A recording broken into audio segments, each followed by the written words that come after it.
episode 709 of Apartment Hacker. This is Mike Bird, Apartment Hacker. It's my mission to tease out human potential in the multifamily space.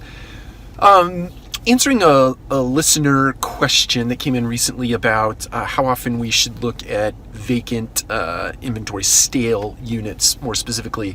My answer to that is always, but it's really not always. It depends on the level in the organization. If you're a property manager, you should be looking at those stale units on a daily basis, walking them, making sure they're fresh, visiting with your sales team on why a particular unit may not be moving, any prospects that have toured that unit recently, what are they saying, what is the feedback, what is the market telling you.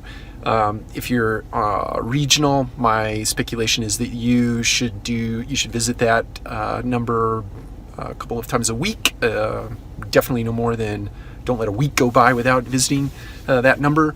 If you're sitting up in a director level or even a EVP type level, my imagination tells me you're looking at that on a every other week basis or a monthly basis. You have a broad sense of what's going on in that respect.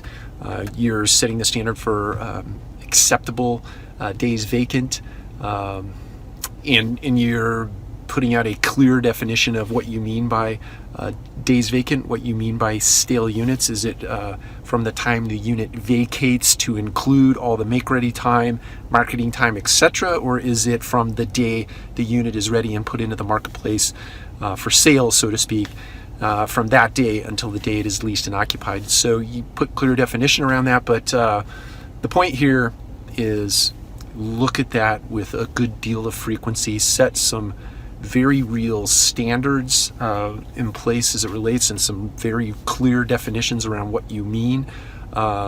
If you're not looking at it, people are not going to feel held accountable to it. And you'd like to believe that everybody would just innately know to focus on vacant units or stale units, but trust me, after 25 years in this business, that doesn't happen. Chalk it up to whatever reason, whatever excuse, whatever rhetoric you want to. Doesn't happen unless you're looking at it. Take care. We'll talk to you again soon.